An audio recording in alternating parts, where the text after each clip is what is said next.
and I'm still guilt tripping. Built for a tougher nigga, really built different. Ace right out the bottle, yeah, I really sip different. Geeks right out the plastic, yeah, I really drip different.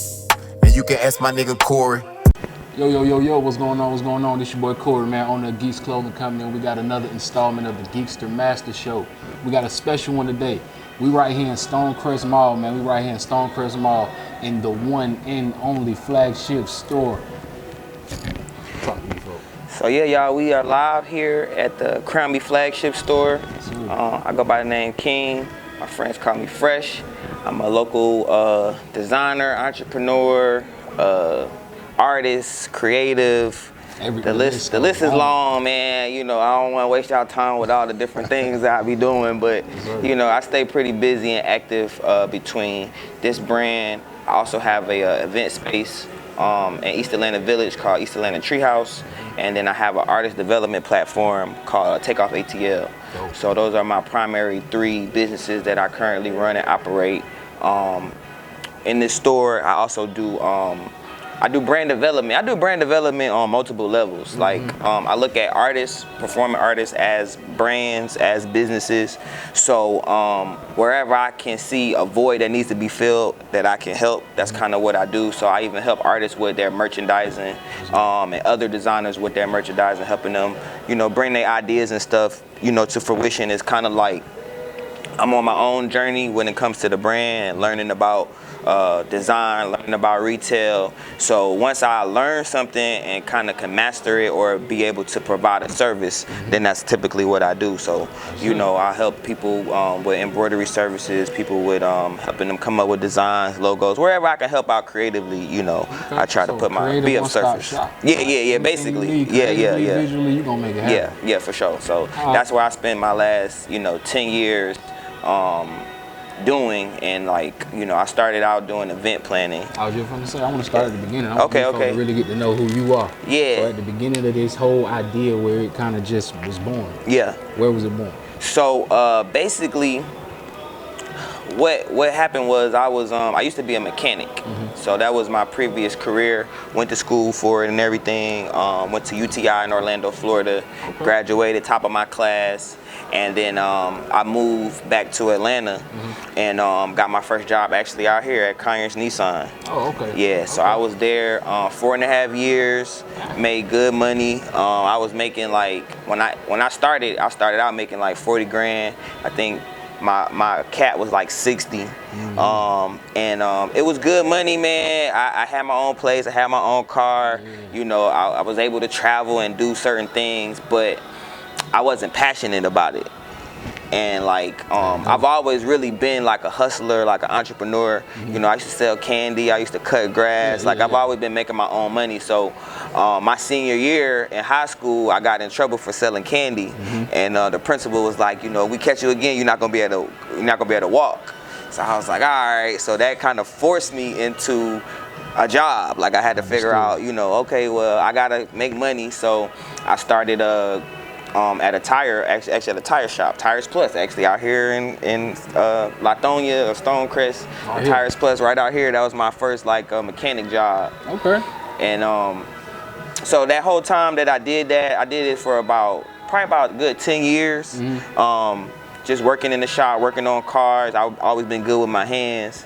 And but it wasn't a passion. It was just really like, I have to figure out, what am I going to do as an adult? What am I, you know, I've been in the party scene. So my brother is actually an event coordinator, a host, a party promoter. So I've been in the night scene, nightlife, since I was like 10, 11 years old. Okay, so that wasn't nothing new. Yeah, nah. So I've been, you know, I did high school parties, you know, a lot of stuff over here on the east side. I'm from the east side, you know, so that's why I keep referring. Yeah, you know what I'm saying? Stone Mountain, Decatur. And so I used to do high school parties. I used to be with a promotional group called the Neighborhood Superstars. Okay. And we used to do things at the atrium. Some of our parties was like some of the biggest parties on this side of town. I can believe it, because back in that era, we heard the rumors, man. I'm from the south side. Yeah. We heard about the east side. Yeah. So definitely some action, man. We broke a bunch of artists. Lil Scrappy, Krown Mob, Trillville, they kind of came out of our circle of some of our events. And Young Capone, aka Dope Boy Ra, R.I.P. Dope Boy Ra. You know, so I've been knowing him for a long time too. So we was able to help break a lot of artists, have some real epic parties. And then I got out of the party scene. Like I said, in high school, my senior year, I got busted on the candy thing.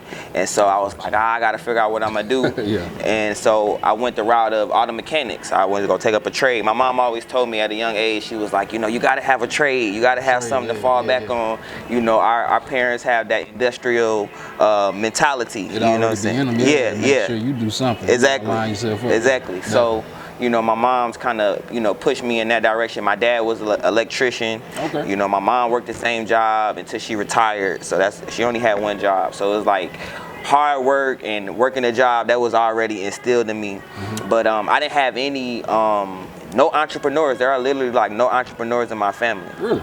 So you're the first? Yeah, the closest is my brother. Okay. Which, you know, I consider him, he's an entrepreneur for sure. I don't want to take anything away from him. But he didn't really take what he was doing to a higher level. You know, he was the first. So it's like, you know, being first time entrepreneurs or whatever, you don't really have a blueprint. You don't really have somebody that to reference or ask questions or guide you. You should do that. Yeah, try and error. Yeah. So I kind of watched him do his thing, and you know, I'm the youngest. I got 4 brothers and a sister. Okay. So I watched him and, you know, watched the things he was going through, and I was like, you know, I would do this different, I would do this different. So when I came of age, transitioning, moving back to Georgia, and with the mechanics thing or whatever, I did it, but I would still be in and out of the nightlife, you know, helping my brother, you know, supporting him.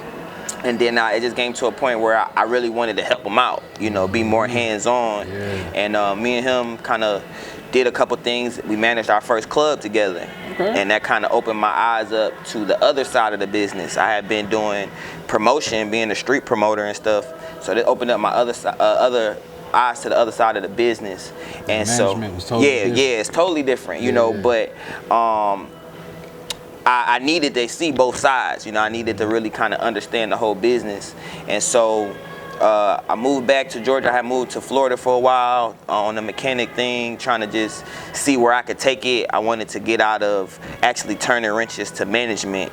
And so I moved me down to Florida, and it didn't really work out down there. And down there, that's when I kind of had the realization that was like, all right, I don't want to do this no more. Like you know, this ain't it. You know, even if, you know, if things would have went perfectly, I probably would have stayed in. But things didn't go perfectly, and I'm a very spiritual person. I feel like everything happens for a reason. And so because things didn't happen perfectly, it put me in a place where I was kind of depressed. And as we all be there. Yeah, you know, so I'm like, I gotta figure out what I'm gonna do with myself. This ain't really it. I done spent at that time probably about 8-9 years in that field. And so I decided down there I had to sit down with myself and be like, okay, what is the things that you love to do? What is it something that you really want to, you know, spend the rest of your life doing? And I decided, I was like, well, you know, I'm good at fashion. I'm into fashion. You know, I always been fresh. I always been, you know, been able to put it on. So I was like, you know, I'm gonna open up a clothing store, you know, and I'm gonna just buy the clothes for the store or whatever. And at that time, my vision was just to have source and find dope brands, find other brands, just different pieces, so stuff. Like boutique type. Yeah, boutique. Very much a boutique is what I was going for. But I had zero experience. You know, I only had one retail job actually in this mall, Stonecrest Mall. I worked at DTLR. That boy east side to the Nah, look, come on, man. So it's like, you know, everything happens full circle, because even me getting that job, it was just a holiday job. I was still a mechanic at the time, but I was trying to make some extra money for the holidays. So I would work at a DTLR nights and weekends, and that was my only retail experience. And I started working with a friend of mine who is a designer as well. And but he is I don't want to use the term seamstress, but I just want to get people in the mind frame of what he did.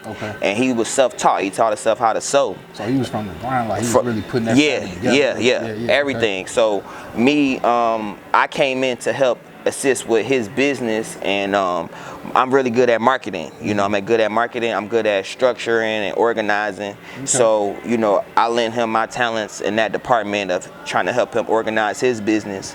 And from that, I learned a lot. and you know, when I look back at it now, it was almost like an internship. See, you know, it's a jewel right here. I want y'all to pay attention to the part. Cause he telling y'all a real deal situation that happened where it was an even exchange. Yeah. Right. Yeah, it was for sure. It was for sure. Cause he didn't, you know, he wasn't in a position to pay me, you know. So only way I would get paid is if he was successful, and I would, you know, sometime get a commission off of stuff that I sold, you know. But when I moved from Florida back to Atlanta, I had been following him on Instagram and seeing what he was doing. So I had already made it up in my mind that I wanted to link up with him when I got back.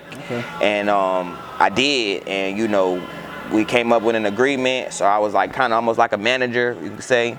And I see that. We was like going hand in hand, and it just got to a point where I went from being a mechanic, having a job, to losing that job.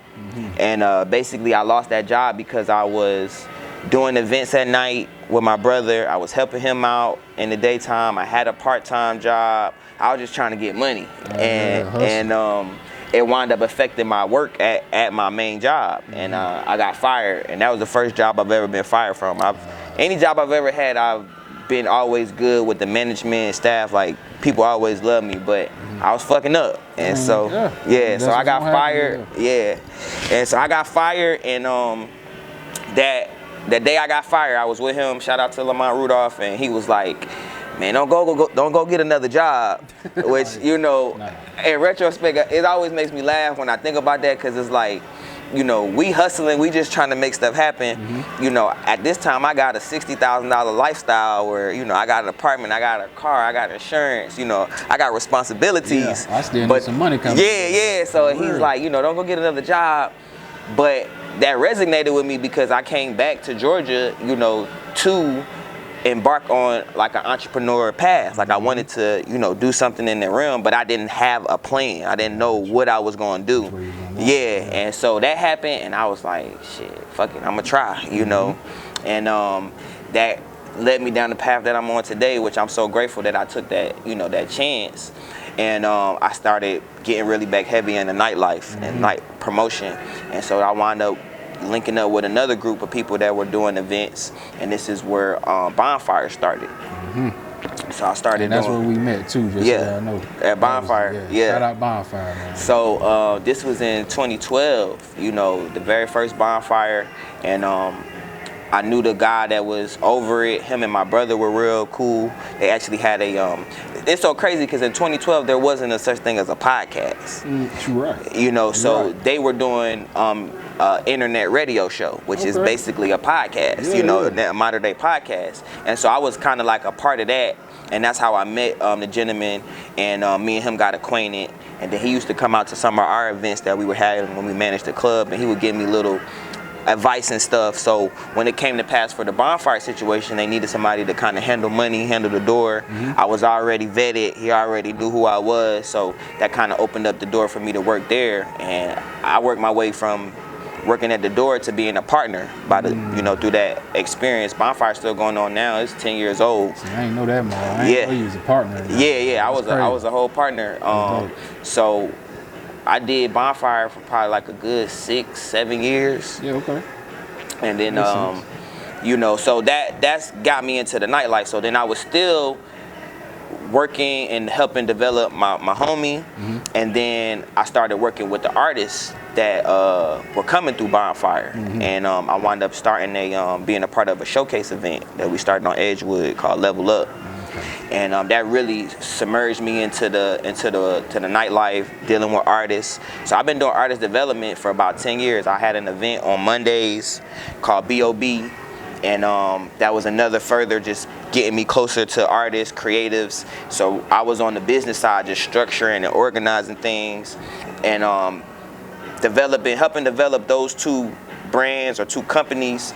You know, I got to a certain point where I'll just say we had differences, you know, with a couple of people that I was working for, and we went our separate ways. And when we went our separate ways, I was pretty much left with nothing, because I had been helping build other people's brands up. You know, I didn't own these brands. You know, even being a partner, I was just a partner. I wasn't an owner. You know what I'm saying? Which is a difference, and people should, you know the difference. Just because you are working with somebody, if you don't have paperwork, if you're not, you know, on paper as a owner or whatever, you know, you're expendable. You know what I'm saying? So I was expendable, and that kind of put me out. And actually that same year, this was 2017, that was the year my daughter was born. So I was like at a real crossroads where I didn't have a brand or a company or a team that I was working with. I did have the relationships that I built, the showcase that I built, and so I actually stopped doing Level Up, and then I started my own brand, which is Takeoff ATL, and then I started Krown Me, you know, and it was just like, realistically, when I started Krown Me, it was just for me to create my own, like a lot of experiences I had. I've always supported independent brands, independent artists, and I would get into situations where I was like, trying to get stuff custom made, like can you make this, can you do something with a color like this, can you try this? And so that really also opened up my eyes that I have a knack for putting stuff together, for designing. And that kind of led into me like, I must just make my own stuff. You know, I want to wear black on. I always wanted to wear black on. Once that notion got in my mind that, you know, you could wear black on brands, you know, there are black on brands that exist, I wanted to support. And I had been supporting, but I just wanted to kind of do my own thing. People responded to it. You know, people liked what I was doing, to the point where people would like try to buy stuff off my back. And I'm like, all right, I got some, you know. Doing that, you got some, boy. So I was like, all right, I got some, and you know, so I just further kind of expanded on that. I didn't really jump into it deep at first. It was just, you know, progression, because I was doing other things, the parties, events. I was managing the club at the time, and what really made me double down was the pandemic, which was for a lot of people, you know. That made everything real. Yeah, so I kind of realized like, all right, you know, if I'm doing this, I have to take it serious. You know, I got a daughter now, got all these different responsibilities. I'm a full-fledged entrepreneur, like I don't have a regular job. So I just went through the pandemic. When I came out, well, actually going into the pandemic, I was homeless at the time. I wound up losing my place that I was staying, and I was sleeping on a homie's couch. So I was at a real low point. It was like, you know, but I was like, you know, God, get me through this, you know what I'm saying? Like I'm gonna make something happen. So when I came out of that pandemic, I was just ready to go. And my first move, well, when I went in, I had to, because I was living with somebody else, I didn't have my normal living situation, so I had to minimize my closet and clothes. Like, now I tell you, I really put that shit on every day. Like, they don't call me fresh for nothing. So that was a real sacrifice. It was big for me to like narrow down my closet to like a small, like the closet was like literally like this big. Too small. So I was like, man. So at that moment, I decided, I was like, you know what? If I'm gonna do this, I'm gonna just wear Krown Me every day. And so that's all I could fit in the closet. You know, the couple of pieces that I had, and then I decided like if I needed anything else, I would just make it. And that kind of put me in the space of making my own, you know, and so I just started whatever I needed. If I needed an outfit, if I didn't have it, you know, I'll make it. And so that's got me on the path of just wearing my brand every day. It's like, all right, I'm gonna wear it every day. That's right. And tell them, so explain the importance in that, like wearing your brand. Man, so, you know, I can explain the importance, but I want to give people kind of my mind frame too. Always growing up, I've always been kind of like a trendsetter, and so I always wanted to be different too. So I had this moment in my head that I'll never forget. I was in middle school, and these pair of shoes came out. It was some Air Force Ones, and so I always try to get shoes that don't everybody else have. So I got these particular shoes, and so just to take it a step further, these are the Air Force Ones with the strap. So I took my strap and wore it behind the tongue of the shoe. To make it look more like a Jordan 1. You know what I'm saying? So it had, and so one of my classmates, he wound up getting the same shoes, which is all right, cool. But then like the next day, he was wearing his with the strap in the back. And so I was kind of mad, you know what I'm saying, at first, because I did it to be different. And so, but it was other things that happened throughout my childhood that kind of put me in the mind frame that, you know, people follow what I'm doing. You know, it wasn't like intentional. I wasn't doing it for people to follow. I was just doing it to be different. Exactly. So, fast forwarding into, you know, now I realize that, you know, as a entrepreneur, as a designer, you are a billboard. You're a walking billboard. You're your biggest cheerleader. You're your biggest promoter.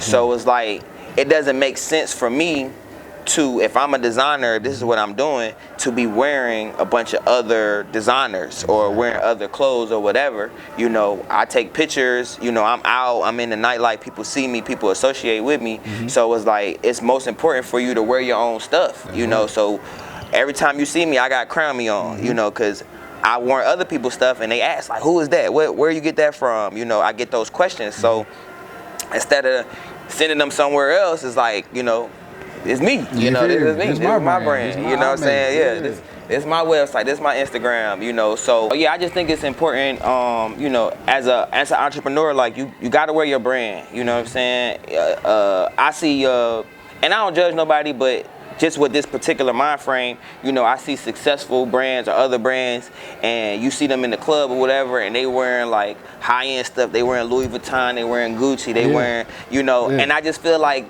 that's crazy to me. You know what I'm saying? If you're a designer, if you got a business, you know, you should be wearing your brand, because those other brands, they don't care nothing about you. Exactly. You know what I'm saying? Exactly. They not from your community, they not supporting your community, they not putting no money in your community, you know. So it's like, we shouldn't be advertising, you know, these other brands and people that are not feeding back into our community. So that's why I've always been about supporting the black brands, supporting the up and coming artists and stuff like that. Because at the end of the day, it's like, people wear those for quote unquote like status. Yeah, that's all it is, status. You know, I'm a firm believer, like, the man makes the clothes don't make the man. Right. And I've been like this my whole life. Like, I've always been different, and I've never had a problem getting no women. You know, I never had no problem getting no respect or anything like that. So, you know, I know for sure you could wear whatever brand, you could wear no brand and still get the same, because it's either in you, it's not on you. So, and the status thing go both ways. Yeah. It's like, if you're gonna wear the high-end stuff to have a certain portrayal, wear the black-owned stuff. Exactly. Because that effect is a lot more heavy. And now, nowadays, you know, we have that. We have that luxury of being able to wear luxury high-end brands. You know what I'm saying? That's gonna cost, you know, you're gonna pay more or whatever, but you should get the return on the quality of what you're wearing. It's another brand in this mall right now. The name of it is Bentley Fortune. I seen them. And so I always compare, like, he's like Louis Vuitton, my brand is like Polo. You know what I'm saying? And so we have those options. We didn't always have those options, you know, 10 years ago. You know, so now it's like there's a plethora of up and coming independent brands on all levels. If you just want to support a t-shirt brand and you want to just spend $20 on a t-shirt, or if you want something high end where you're spending a couple $100s on a piece, but you know it's going to be good quality, we have those options, you know, nowadays. So. That's weird. But yeah, all brands, man, you should be wearing your brand as much as possible. I'm not telling nobody what to do, but as far as like my path and what I've done, and I think why my brand is so recognized is because of that. People see me, people see the brand, it's association, and like when you're trying to break into the market, that's the other thing, like it's an oversaturated market now. Like everybody wants to be have a brand or whatever. You're absolutely right. Yeah, which is nothing wrong with that. But if you really dedicated to it, I just feel like you should just be wearing your brand and promoting your brand as much as possible. You gotta be extra, because there's so much. There's so many, like you say, so many other brands. You gotta be extra. Yeah, for sure. That's real. So that's dope that you told them that, because the jewels you dropping, man, I feel like y'all really need to take heed, because these are real. They're not even just business jewels. These are like life jewels. Yeah. You know, you got to look at things a certain way. You got to move a certain way, and that's dope that you telling them that straight. Yeah. Another thing I kind of want you to kind of cover for these folks, because you're successful, and people want to hear from successful black men. Yeah. What are some of like the struggles and the obstacles that you faced when you started, and how did you overcome them? Like some of the main ones. Yeah. How did you overcome those? So, I want to say first and foremost, like, you know, figure out your purpose. You know what I'm saying? Everybody needs to kind of figure out their purpose. And when I say purpose, it's like, what is something that you're willing to do for free? What is something that you find enjoyment in doing that you will spend hours doing, and the hours don't mean nothing to you. You know what I'm saying? That's it. And so that's one of the main things that helps anybody get through the obstacles. Because if you are not doing something that is fulfilling to you, then getting through the obstacles are going to be harder. That's right. So I agree. going back to as far as like obstacles, it's a constant, it's constant obstacles. It's never, it's never stopping. Like being an entrepreneur is basically you're signing up to solve problems. True. As a profession, whatever profession you're doing. Like, so the struggles in this particular business, is like I said, one, it's an oversaturated market, so you gotta kind of stand out and be dedicated to what you're doing. I didn't come into this expecting to get rich overnight. You know what I'm saying? So me saying that, it was like I started out wearing the stuff myself, and people wanted it, so I would supply people for what they needed. Now, an obstacle that I have to overcome because of that is that I started my brand hand to hand, grassroots, so nowadays everything is online. Understood. You know what I'm saying? So one of my struggles that I'm currently dealing with is just breaking online, getting into the social media. I'm not a real social media person. Like, I'm an outside kid, you know what I'm saying? So, face, right? So I'm having to transition into that. So that was an obstacle I had to get over. Understanding business. A lot of entrepreneurs don't have any business background. You didn't go to school. Like anybody could wake up today and be like, I want to be an entrepreneur.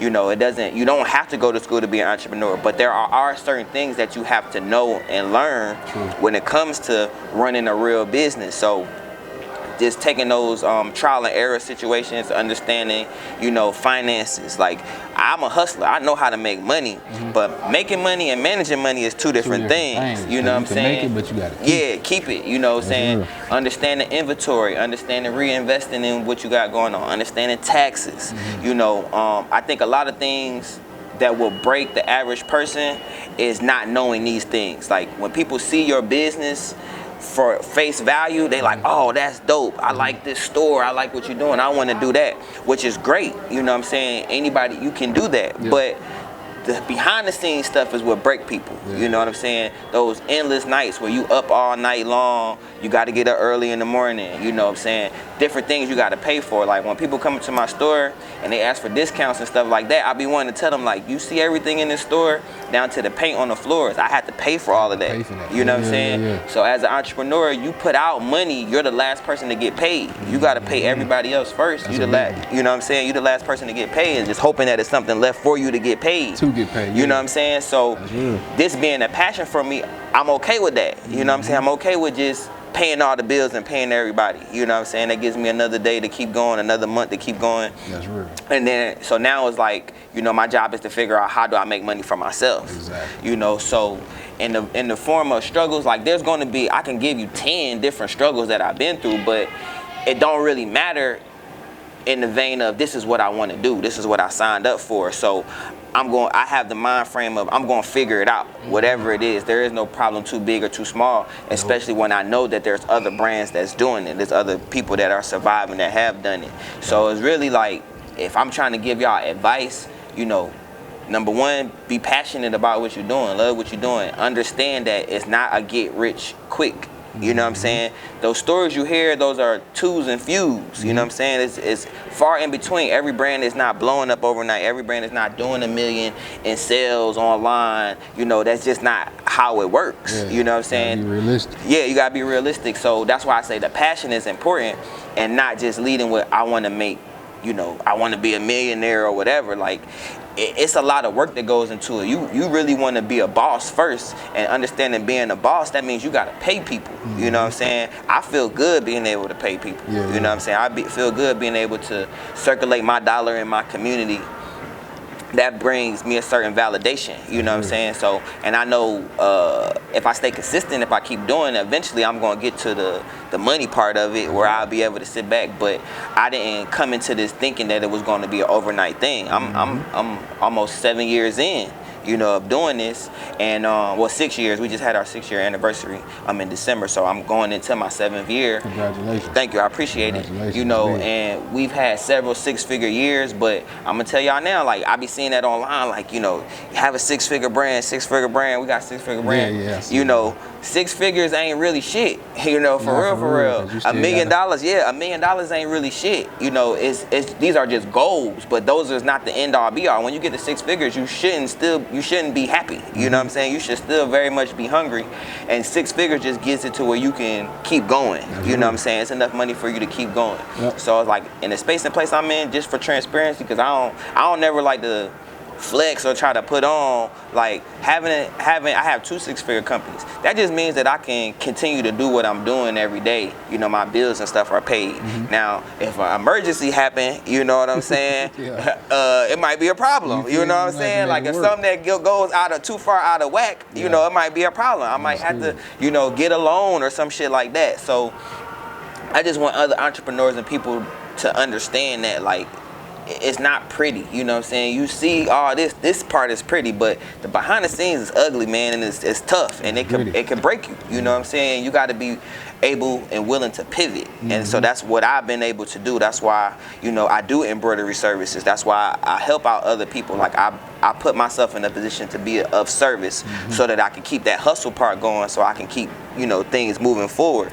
But everybody just don't make it overnight. It's just not an overnight thing. You know, you really got to be passionate and dedicated to what you're doing. So, you know, I don't want to give y'all a bunch of sob stories of different shit that happened, you know what I'm saying? Because I don't feel like that's going to be, you know, it's not constructive, you know what I'm saying? It's not constructive. The most important thing to get through anything is just being determined. Determined that you're going to do it, and being creative in the aspect, like, you're going to figure it out. You know, you're going to figure it out. And sometimes you got to pivot. Sometimes you got to, you know, humble yourself and get a job, you know, or working on the weekends. Like, I've done it all, you know, having a regular job or a hustle on the weekends just so I can continue to support my dream.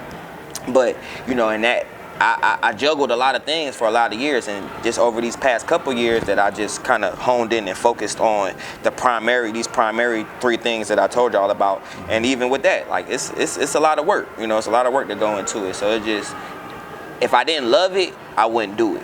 You know what I'm saying? And that's, I think, where a lot of people go wrong. Like, you see somebody with a brand, like, oh, you could do that, you know, it seems easy or whatever. Yeah, you gotta love it. You gotta want it. You gotta really, really want it, man. So that's real. That's real. I appreciate you taking the time to tell them folks that, man. Look, that's the main one. I just want people to, you know, just have a realistic, you know, expectation.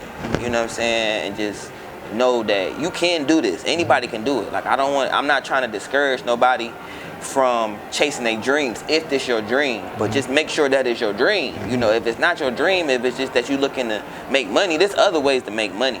You know, we need more role players. Like, everybody ain't got to be the star. You know, if your goal is just to make money, it's a lot of ways to make money. It's easier ways to make money. You know what I'm saying? Way easier ways to make money.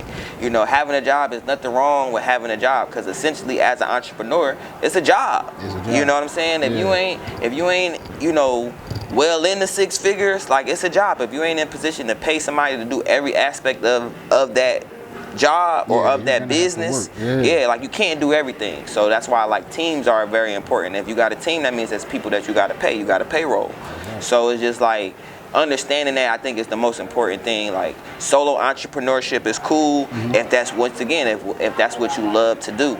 But that also puts you in a place to set you up for failure in the aspect of, if you get sick or something like that, or if an emergency happen, you don't got nobody to fill in. That means you ain't making no money that day. True. And that could, you know, affect your bottom line. So that's true. That's real. All facts. All facts, man. So all his information is gonna be in the description.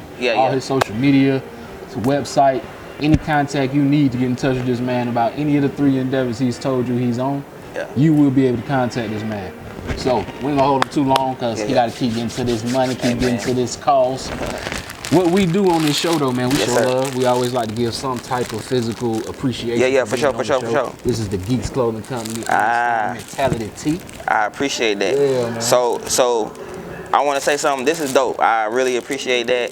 And then I rock with Albert Einstein because, you know, he's considered a genius. You know what I'm saying? Very innovative and stuff like that.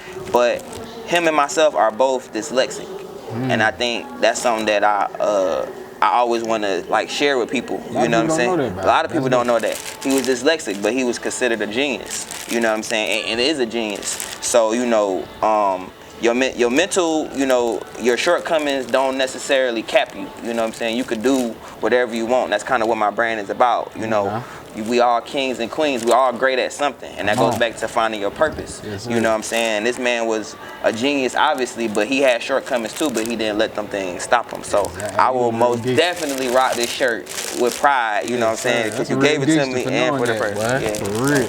Yes, sir, man. So merch given, message received, man. And we like to end this with one last line. Let's change the perception one impression at a time. Lead with your best foot forward. Absolutely.